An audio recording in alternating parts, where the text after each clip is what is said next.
नमस्कार दोस्तों, स्वागत है आपका हमारे YouTube channel Target Civil Services में। तो आज है 17 जून और मध्य प्रदेश के डेली करंट अफेयर में आज हम पढ़ेंगे 17 जून के करंट अफेयर। तो लेक्चर ध्यान से देखिएगा।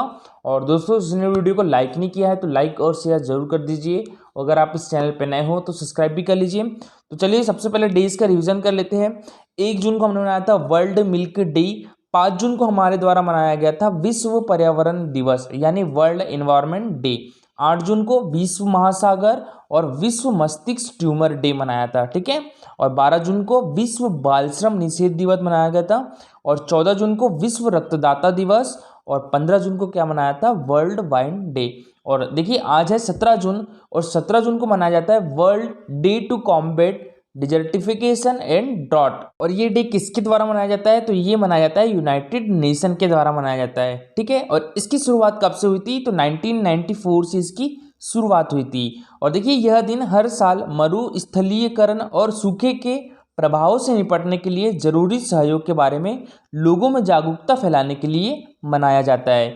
इसकी थीम क्या थी 2020 की, तो इसकी 2020 की थीम थी food feed fibre the link between consumptions and land. और 2021 की थीम क्या है, तो 2021 की थीम है restoration land recovery we build back better with healthy land, ठीक है। और हमारे केंद्रीय पर्यावरण एवं वन और जलवायु परिवर्तन मंत्री कौन है, तो ये है प्रकाश जावड़ेकर, तो याद रखिएगा। चलिए दोस्तों, सबसे पहले कर लेते हैं, हमने जो कल करंट अफेयर पढ़े थे उसका रिवीजन, उसके बाद स्टार्ट करेंगे हम आज की करंट अफेयर। तो पहला क्वेश्चन था हमारा, मध्य प्रदेश में आलू की पहली टिश्यू कल्चर लैब किस जिले में बनेगी, तो ये बनेगी ग्वालियर डिस्ट्रिक्ट में, ठीक है, तो याद रखिएगा। नेक्स्ट क्वेश्चन था हमारा, वैक्सीनेशन की जागरूकता बढ़ाने के लिए किस विभाग के द्वारा युवा शक्ति कोरोना मुक्ति अभियान की शुरुआत की गई है, तो ये उच्च शिक्षा विभाग और तकनीकी शिक्षा विभाग, ठीक है, दोनों के द्वारा स्टार्ट की गई है। तो इसका आंसर क्या हो गया था, ऑप्शन नंबर सी। अच्छा, उच्च शिक्षा विभाग के मंत्री कौन है, तो ये है मोहन यादव। और तकनीकी शिक्षा विभाग की मंत्री कौन है, तो यह है यशोधरा राजे सिंधिया, जिनके पास खेल विभाग भी है, ठीक है। नेक्स्ट क्वेश्चन था हमारा, वीरपुत्र महाराणा प्रताप शोध पीठ का शुभारंभ किसके द्वारा किया गया, तो ये हमारी संस्कृति पर्यटन एवं अध्यात्म मंत्री उषा ठाकुर के द्वारा। और कहाँ पर किया गया है, तो ये किया गया है डॉक्टर भीमराव अंबेडकर सामाजिक विश्वविद्यालय महू में। और महू किस डिस्ट्रिक्ट में आता है, तो ये आता है इंदौर डिस्ट्रिक्ट में। और देखिए महू का अभी नाम चेंज कर क्या कर दिया गया है, तो ये डॉक्टर भीमराव अंबेडकर नगर कर दिया गया है, ठीक है। और नरोत्तम मिश्रा हमारे मध्य प्रदेश के गृह मंत्री, और विश्वास सारंग चिकित्सा शिक्षा मंत्री, और कमल पटेल कृषि मंत्री है। नेक्स्ट क्वेश्चन था हमारा, मध्य प्रदेश में पहली बार दक्षिण एशिया यानी सार्क कंट्री का शिखर सम्मेलन किस शहर में होगा, और ये मोस्ट इंपॉर्टेंट क्वेश्चन है दोस्तों। तो ये किस शहर में होगा, ये हमारे मध्य प्रदेश के ग्वालियर डिस्ट्रिक्ट में होगा। तो इसका आंसर क्या हो जाएगा, ऑप्शन नंबर डी। और देखिए सार्क कंट्री याद करने की एक ट्रिक है, कौन सी है, अपनी MBBS। तो देखिए एस हो गया अफगानिस्तान, ये है अफगानिस्तान की लोकेशन। और देखिए अफगानिस्तान सार्क जो कंट्री थी उसमें पहले 7 कंट्री थी, अफगानिस्तान इंक्लूड नहीं था। लेकिन 2007 में जो सार्क सम्मेलन हुआ था दिल्ली में, तो वहां पर अफगानिस्तान को भी शामिल कर लिया गया था परमानेंट मेंबर के रूप में, ठीक है। पी से पाकिस्तान, एन से नेपाल, ठीक है। और यहीं पर है सार्क का मुख्यालय, सार्क कंट्री का मुख्यालय कहाँ पर है, काठमांडू नेपाल में।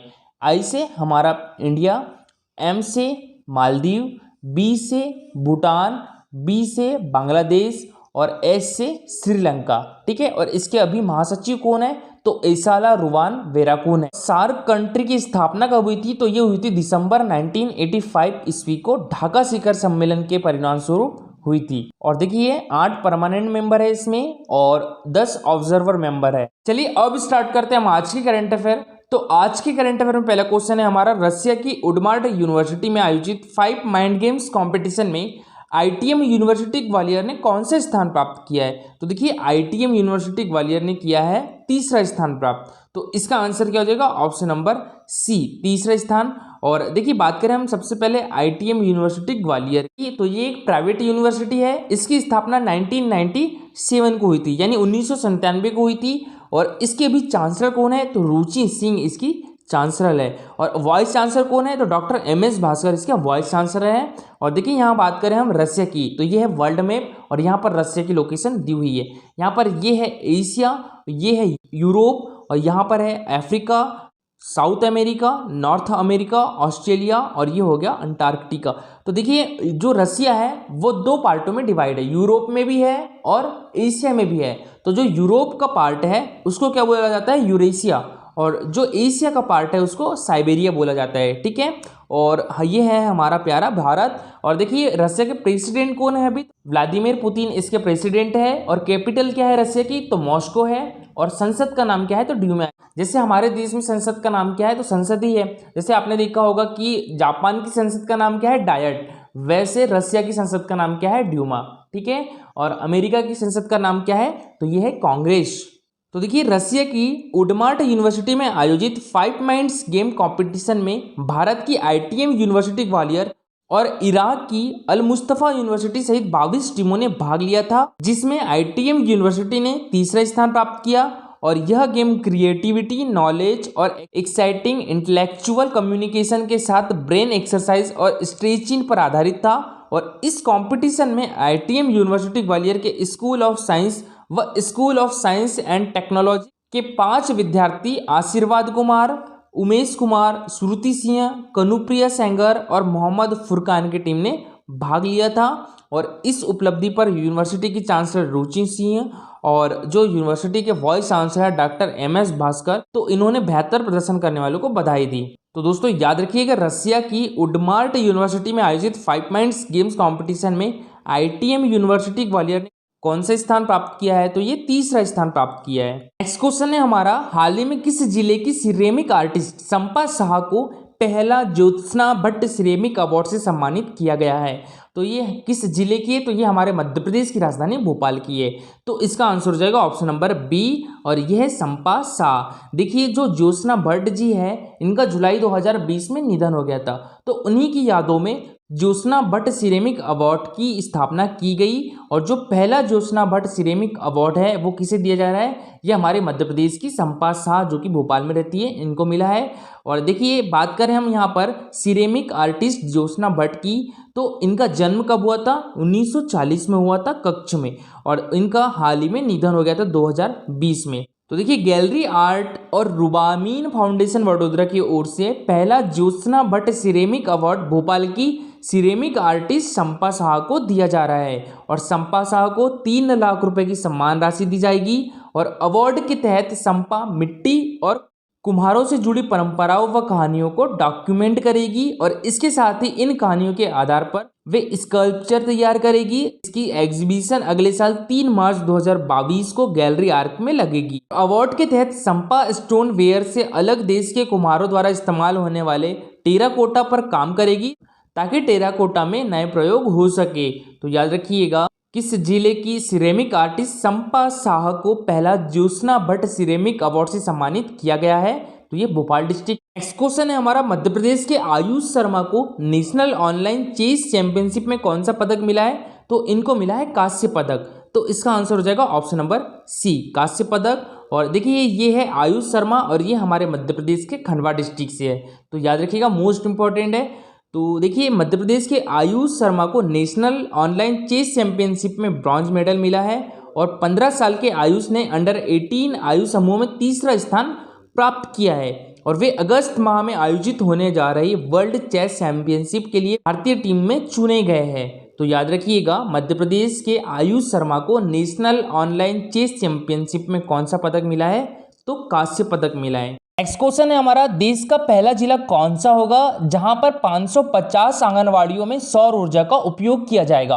तो ये कौन सा होगा? ये होगा हरदा डिस्ट्रिक्ट। तो इसका आंसर हो जाएगा ऑप्शन नंबर सी। तो देखिए दोस्तों हरदा जिले के सभी 550 आंगनवाड़ी केंद्र जो है वो सौर ऊर्जा से अब रोशन हो गए, और इसकी शुरुआत 4 आंगनवाड़ियों के ट्रायल से हो चुकी है।